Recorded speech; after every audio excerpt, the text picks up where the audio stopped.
আজ আলোচনা হবে যে গত 26শে মে দিল্লিতে কোয়াডের বৈঠক হয়ে গেল। কোয়াডটা কি একটু জেনে নিই তো বোঝা যাবে। কোয়াড হলো 2007 সালে জাপানের প্রধানমন্ত্রী শিনজো আবের নেতৃত্বে ভারত, মার্কিন যুক্তরাষ্ট্র, অস্ট্রেলিয়া, জাপান এই চারটি দেশ মিলে একটা শক্তি তৈরি হয়েছে। চারটি দেশ মিলে এটাই হলো কোয়াড নামে পরিচিত। এই কোয়াডের মূলত কাজ প্রশান্ত মহাসাগরীয় অঞ্চলে, সাধারণত দক্ষিণ পূর্ব প্রশান্ত মহাসাগরীয় অঞ্চল যাকে ইন্দো প্যাসিফিক বলা হয়, সেই অঞ্চলে চীনের অগ্রাসন রুখতে এই কোয়াডটা গঠন করা হয়েছে, যাতে চীন ওই অঞ্চলে নিজে একা আধিপত্য বিস্তার না করতে পারে, প্রতিটা দেশের পরে নিজের আধিপত্য বিস্তার যাতে না করতে পারে সেটা রুখতে এই কোয়াড গঠন করা হয়েছিল। সেই কোয়াডের বৈঠক হয়ে গেল আমাদের দিল্লি 26শে মে তারিখে। তো সেই কোয়াড বৈঠকে কি কি সিদ্ধান্ত নেওয়া হয়েছে নতুন করে সেটা সম্পর্কে একটা একটা করে একটু দেখব। তো প্রথম যেটা আছে অবাধ ও মুক্ত ইন্দো প্যাসিফিক অঞ্চল। তাহলে ইন্দো প্যাসিফিক অঞ্চলটাকে সম্পূর্ণ যেসব দেশগুলো আছে, যেরকম জাভা, সুমাত্রা, আমাদের ভারতবর্ষ সহ Bangladesh, Myanmar, Indonesia, Philippines, Fiji, Australia, New Zealand, এই সব দেশেকে তাদের সার্বভৌমত্ব রাখতে হবে এবং সেখানে চীনের আগ্রাসন, দিন দিন যে চীনের যে আগ্রাসন বাড়ছে সেই চীনের আগ্রাসন রুখে দিতে হবে। তাকে একা ওই অঞ্চলে তার আধিপত্য বিস্তার করতে দেওয়া যাবে না। সেখানে অবাধে সবাই, সব দেশের সঙ্গে সব দেশের কানেক্ট থাকবে, তারা স্বাধীনভাবে বা সেই সব দেশের সঙ্গে স্বাধীনভাবে অন্য দেশ ব্যবসা বাণিজ্য করবে। চীনের কথায় যেন ওই সব দেশগুলো ওঠা বসা না করে, সেটা নিয়ে জোরালোভাবে আলোচনা করা হয়েছে। পরের পয়েন্টটা কী আছে দেখা যাবে যে Indo Pacific maritime surveillance collaboration. তো ইন্দো প্যাসিফিক অঞ্চলে যে চারটি দেশ আছে, ভারত, মার্কিন যুক্তরাষ্ট্র, অস্ট্রেলিয়া এবং জাপান, তাদের পররাষ্ট্রমন্ত্রীরাই দিল্লির যে বৈঠকটা করলো, কোয়াডের বৈঠক, এই বৈঠকে তারা মেরিটাইম সার্ভিলেন্স মানে সমুদ্রকে সিসি ক্যামেরার আওতায় রাখা, মানে সাধারণত চীনের গতিবিধি এই ইন্দো প্যাসিফিক অঞ্চলে সেটাকে নিরীক্ষণ করার জন্য কিন্তু চারটি দেশ একত্রে তাদের নৌবাহিনী সেখানটায় নজরদারি রাখবে এবং তারা একে অপরের তথ্য বিনিময় করে চীনের আগ্রাসন যাতে রোধ করা যায় সেই চেষ্টাটাই করবে। এবং তার ফলে ফিজি নামক যে দেশটা আছে, একদম দক্ষিণ প্রশান্ত মহাসাগরের মাঝখানে দ্বীপ রাষ্ট্র, সেই রাষ্ট্রে কিন্তু এই চারটে দেশ একসঙ্গে পোর্ট মানে জাহাজ বন্দর গড়ে তুলবে নতুন করে, সেখানটায় যাতে চীন ওইসব অঞ্চলে প্রবেশ না করতে পারে, তার একাধিপত্য তৈরি না করতে পারে চীন, তাকে নজরদারি রাখার জন্য এবং ভবিষ্যৎ যে সম্ভাবনা যুদ্ধের ইন্দো প্যাসিফিক রাষ্ট্রগুলোর সঙ্গে চীনের, তাকে মোকাবেলা করার জন্যই কিন্তু এই ফিজিতে জাহাজ বন্দর গড়ে তুলছে। তারপরের পয়েন্টটায় কি দেখা যাবে, কী নিয়ে আলোচনা হয়েছে, Indo Pacific partnership for maritime domain awareness. তো এই যেসব অঞ্চল, এই অঞ্চলে ইন্দো প্যাসিফিক অঞ্চলে সমুদ্রের পরে যেরকম চীন তার জলসীমার বাইরে চলে যেয়ে সেখান থেকে মাছ সংগ্রহ করে, সমুদ্র থেকে নানা রকম খনিজ উত্তোলন করে, সমুদ্র থেকে নানা অর্থনৈতিক পরে বেশ করে যে সকল পদার্থ সেগুলো উত্তোলন করে থাকে বা নিয়ে থাকে অন্য কোনো দেশগুলোকে পাত্তা না দিয়ে, তো সেই সব এই চীনের এই যে ইচ্ছা মতো যে প্রশান্ত মহাসাগরকে ব্যবহার করা, এখানটাকে আটকানোর জন্য কিন্তু Indo Pacific partnership for maritime domain awareness, মানে চীন একা যাতে ওই অঞ্চলে সমুদ্রের পরে বা সাগরের পরে একা আধিপত্য না থাকে, তাদের ইচ্ছা মতো সেটাকে ইউজ না করতে পারে, সেই কারণে কিন্তু অ্যালায়েন্সটাকে, এই কোয়াডটাকে আরও জোর করা হলো। 6 কি দেখা যাবে, মহড়া। চীন প্রায়ই এই দক্ষিণ পূর্ব প্রশান্ত মহাসাগরে সামরিক মহড়া করে, কোস্টাল মহড়া করে এবং এয়ারফোর্সের মহড়াও চলে। তাদের সীমা লঙ্ঘন করে, মানে তাদের সীমানার বাইরে, চীনের নিজের সীমানার বাইরে অন্য দেশের সীমানার পরে কিন্তু তারা এসে এই নৌ মহড়াগুলো করে, বিমান বাহিনীর মহড়াগুলো করে। এই সব মহড়াও কিন্তু ঠেকানোর জন্য এই ইন্দো প্যাসিফিক এই যে মেরিটাইম অ্যাওয়ারনেস বা একত্রিত হয়ে সব দেশগুলো, সাধারণত এই চারটে দেশ এবং ওই অঞ্চলের ইন্দো প্যাসিফিক অঞ্চলের দেশগুলো মিলে কিন্তু চীনের বিরুদ্ধে একটা কঠোর বিরোধী মনোভাব গড়ে তুলবে বা বিরুদ্ধে রুখে দাঁড়াবে। চীনের এই আগ্রাসন, তাদের এই মহড়া, তার কারণেই কিন্তু Indo Pacific partnership for maritime domain অ্যাওয়ারনেসটাকে বেশি গুরুত্ব দেওয়া হয়েছে, চীনের এই সকল ইচ্ছামতো কাজগুলো থেকে বিরত করার জন্য। আরও কি ভাবনা চিন্তা হয়েছে, ইন্দো প্যাসিফিক এনার্জি সিকিউরিটি। তো ওই সকল অঞ্চলে যে সকল দেশগুলো আছে সেই সকল দেশগুলো সাধারণত উন্নয়নশীল দেশ, ফিজি, সুমাত্রা, ইন্দোনেশিয়া, মালয়েশিয়া এবং আরও যে সকল দেশগুলো ধরলে হয় মায়ানমার, বাংলাদেশ, ভারতবর্ষ, এরা সাধারণত উন্নয়নশীল দেশ। তো এই সব অঞ্চলে প্রতিটা দেশে এনার্জি মানে শক্তি, সাধারণত পেট্রোলিয়ামজাত পদার্থ, যার মাধ্যমে আমাদের এনার্জি পাই, তাপবিদ্যুৎ উৎপাদন হয়।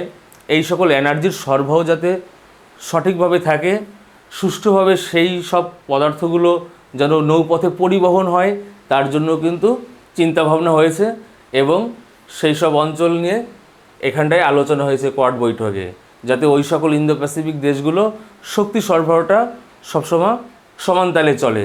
আরও ইন্দো প্যাসিফিক অঞ্চলের যেসব কৃষক আছে, মানে কৃষিক্ষেত্রে ওই সকল দেশের কৃষিক্ষেত্রে এই কোয়াডে কি ইআই সেন্সর, রোবট, এইসব কৃষিক্ষেত্রে ব্যবহার করা হবে এবং অধিক উৎপাদন হবে, এরকমও কিন্তু প্রকল্প নেওয়া হয়েছে।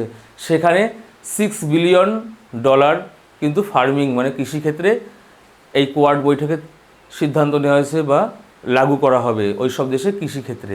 তো এআই সেন্সর ব্যবহার করা হবে এবং রোবটের মাধ্যমে অধিক উৎপাদন করা হবে ইন্দো প্যাসিফিক অঞ্চলে, এবং তার জন্য $6 বিলিয়ন বরাদ্দ হয়েছে এই কোয়াড বৈঠকে। আরও কি নয় কী আছে দেখো, সন্ত্রাসী হামলা নিন্দা। তো এই কোয়াডের 4টে দেশের ভিতরে 2টো দেশ ভারতবর্ষ, সেখানে পেহেলগাম যে সন্ত্রাসী কাণ্ড হয়ে গিয়েছে এবং অস্ট্রেলিয়ার সিডনি শহরে যেরকম বন্দুকবাজ সন্ত্রাসী হামলা হয়েছে, এই নিয়ে কিন্তু প্রবল আলোচনা হয়েছে এবং সন্ত্রাসবাদ দমনের জন্য কিন্তু নো টলারেন্স নীতি এই কোয়াড বৈঠকে করা হয়েছে। এবং অস্ট্রেলিয়া জানিয়েছে, অস্ট্রেলিয়ার বিদেশমন্ত্রী পেনি ইয়ং সে জানিয়েছে যে এই 2026 সালেরই জুন মাসে কি করে সন্ত্রাসবাদদের মানে সন্ত্রাসীদের থেকে ছুটে আসা যে ড্রোন, সেই ড্রোন হামলা ঠেকানো যায়। বর্তমানে ড্রোনটা একটা পৃথিবীতে ভয়ঙ্কর হয়ে দাঁড়িয়েছে, যাতে সন্ত্রাসীরা ড্রোন ছড়ে সেই ড্রোন মোকাবিলা করার জন্য কিন্তু একটা এই 4টে দেশের মানে ভারত, মার্কিন যুক্তরাষ্ট্র, অস্ট্রেলিয়ার, জাপানের সৈন্যরা কিন্তু অস্ট্রেলিয়ায় একটা মহড়া দেবে সন্ত্রাসী ড্রোন হামলা আটকানোর কারণে, যেটা এই 26 সালেরই জুন মাসের মধ্যে হওয়ার কথা বলেছে। 10-এ কী আছে আরও, সাবমেরিন কেবল। তো উন্নয়নশীল দেশ যে আমাদের দক্ষিণ পূর্ব এশিয়ার ইন্দো প্যাসিফিক অঞ্চলের দেশগুলোর, সেখানে আগামীতে 6G চালু হবে এবং তার জন্য সাবমেরিন কেবল, সমুদ্র নিচে দিয়ে যে কেবল ওয়্যারের মাধ্যমে ইন্টারনেট কানেকশন যায়, সেটার বিছানোর ব্যবস্থা করা হয়েছে। মানে তারপরে আলোচনা করা হয়েছে সামনের দিনেই এগুলো কার্যকর হবে এবং সেখানে ডিজিটাল হাব গড়ে তোলা এবং অত্যাধুনিক প্রযুক্তি কৌশলের সুবিধা পাওয়ার জন্যই কিন্তু এই সাবমেরিন কেবল পাতার সিদ্ধান্ত কিন্তু এই কোয়াড বৈঠকে নেওয়া হয়েছে। আরও কী নিয়ে আলোচনা হয়েছে, অনলাইন স্ক্যাম। ইন্টারনেটে প্রায়ই দেখা যায় থাইল্যান্ড, মায়ানমার, এই সকল দেশগুলোয় একটা গোষ্ঠী আছে যারা কি অনলাইনে নানাভাবে ফ্রডের মাধ্যমে টাকা পয়সা হাতিয়ে নেয়। মানব পাচারের সঙ্গে তারা যুক্ত, ড্রাগের সঙ্গে তারা যুক্ত, ড্রাগ সরবরাহের সঙ্গে নানা চেইন চলে অমানবিক কাজকর্ম করার। এই সব যে তাদের সংগঠনগুলো সৃষ্টি হয়েছে, তাদের বিরুদ্ধে কিন্তু তীব্র প্রতিবাদ জানিয়েছে এবং তাদের ধ্বংস করারও কিন্তু পরিকল্পনা এই কোয়াড বৈঠকে নেওয়া হয়েছে। কি করে এই অনলাইন স্ক্যাম কমানো যায় তার জন্য কিন্তু আলোচনা হয়েছে। এর পাশাপাশি আরও কি আছে, এখানে হরমুজ, বর্তমানে যে ইরান সংকটের ফলে সারা পৃথিবীতে তেলের সমস্যায় ভুগছে, তার জন্য পেট্রোপণ্য আসতে পারছে না, যার জন্য সার সংকটের সৃষ্টি হয়েছে। এই পশ্চিমবঙ্গেই দেখা যায় 7 টাকার ইউরিয়া সার কিংবা 9 টাকার ইউরিয়া সার 20 টাকায় পৌঁছে গেছে। যখন ইউরিয়া সারের দাম বেড়ে গেছে আর সব সারের দাম হু করে বাড়বে, চাষিদের অসাধ্যের মধ্যে চলে যাবে, ভারতেই সারের দাম। তো এই হরমুজ প্রণালীকে উন্মুক্ত রাখার কথাও কিন্তু এই কোয়াডে আলোচনা করা হয়েছে। আমেরিকার যে পররাষ্ট্রমন্ত্রী মার্ক রুবিও সে উক্তিই করেছে যে এই হরমুজ প্রণালী একটা পার্সোনাল কোনো দেশের নয়, এটা আন্তর্জাতিক জলরেখা। এখানে আন্তর্জাতিকভাবে সবার নৌযান চলাচলের সম্মতি থাকতে হবে। একা ইরান আটকে সেটাকে নিজে টোল তোলা এইসব কাজ সে করতে পারবে না। তার মানে দাঁড়ায় হরমুজকে খোলা রাখতে হবে। এছাড়াও ভারতের বিদেশমন্ত্রী জয়শঙ্কর সে রিয়ার আর্থস মেটাল নিয়ে আলোচনা করেছে। ভারতবর্ষের বা এই সকল অঞ্চলের, ইন্দো প্যাসিফিক অঞ্চলের ইলেকট্রিক কার বা মোবাইল বা সিলিকন চিপস, যেগুলো আর কি আধুনিক কম্পিউটার সিস্টেম, এআই সিস্টেমের মধ্যে যে রিয়ার আর্থসগুলো লাগে, তার উন্নতি সাধনের কথাও আলোচনা করা হয়েছে। ফার্টিলাইজার, সার, এই হরমুজ আটকে যাওয়ার জন্য কিন্তু পেট্রোপণ্য সারা পৃথিবীতে ছড়াচ্ছে না, যার জন্য সারেরও কিন্তু প্রবল ঘাটতি দেখা দিয়েছে। সার নিয়েও আলোচনা হয়েছে, যেটা একটু আগেও বলেছি। আরও একটা গুরুত্বপূর্ণ সিদ্ধান্ত নেওয়া হয়েছে কি, চীনের ঋণ। চীন এই দক্ষিণ পূর্ব এশিয়ার দেশগুলোকে বেশি টাকা ঋণ দিয়ে তাদেরকে নিজের করে নেয়। আস্তে আস্তে সেই সব অঞ্চলে নিজেদের আধিপত্য বাড়ায়, বা যে দেশটা চীনের কাছ থেকে ঋণ নেয়, ঋণ না শোধ করার কারণে চীন কিন্তু সেই সব দেশে নিজের একটা ঋণ দেওয়া এই অধিকার নিয়ে সেই দেশে প্রবেশ করে সেই দেশটাকে থেকে আস্তে আস্তে কিন্তু সম্পদ চীন লুটতে থাকে। এই চীনের যে আগ্রাসন বা চীনের যে ঋণ নীতি, এই ঋণ নীতি থেকে বাঁচানোর জন্য ওই সকল দেশগুলোকে এই কোয়াড বৈঠকে যে 4টে দেশ, তারা কিন্তু খুব স্বল্প সুদে এই সব দেশকে ঋণ দেবে এবং তারপরে বেশি চাপও দেওয়া হবে না ঋণ পরিশোধ করার জন্য। এছাড়াও আরও নানাভাবে নানা খাতে তাদের সাহায্য করা হবে, যাতে চীন এই সব অঞ্চলে নিজের একাধিপত্য বজায় রাখতে না পারে। আরও এখানটায় শেষে কি দেখানো হয়েছে যে এই ভারত মহাসাগর এবং প্রশান্ত মহাসাগর দিয়ে পৃথিবীতে যত বাণিজ্য হয় তার 60% কিন্তু প্রশান্ত মহাসাগর টু ভারত মহাসাগর, মানে Indian ocean to Pacific ocean, অথবা Pacific ocean to Indian ocean, এই পথেই কিন্তু বাণিজ্যিক জাহাজগুলো যাতায়াত। তো চীন কোনো কারণে যদি তাদের অগ্রাসন নীতির মাধ্যমে এই দক্ষিণ পূর্ব এশিয়ার যে প্যাসিফিক জোন, এইসব অঞ্চলের দেশগুলোকে যদি নিজের আন্ডারে নিয়ে নিতে পারে এবং এই অঞ্চলে যদি তার একাধিপত্য প্রতিষ্ঠা করতে পারে, এই অঞ্চলে যদি ইরান যেরকম টোল ট্যাক্স বসিয়ে দিয়েছে হরমুজের পরে, সেরকম যদি চীনও কোনো একটা দিন টোল ট্যাক্স বসিয়ে দেয়, তাহলে পৃথিবীর পুরো বাণিজ্য কিন্তু হেলে যাবে এবং প্রতিটা দেশ চাপে পড়বে। সবথেকে বেশি চাপে পড়বে উন্নয়নশীল দেশগুলো। এই কারণেই কিন্তু হরমুজ যে ইরান আটকে দিয়েছে তার পরিপূরক হিসেবে চীনকেও এখন ধরে নিচ্ছে এই কোয়াড বৈঠকের নেতারা, যে আগামী দিন চীন এগুলো করতে পারে।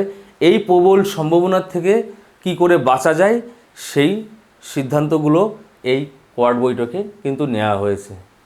এত সময় দেখার জন্য ধন্যবাদ। Thank you.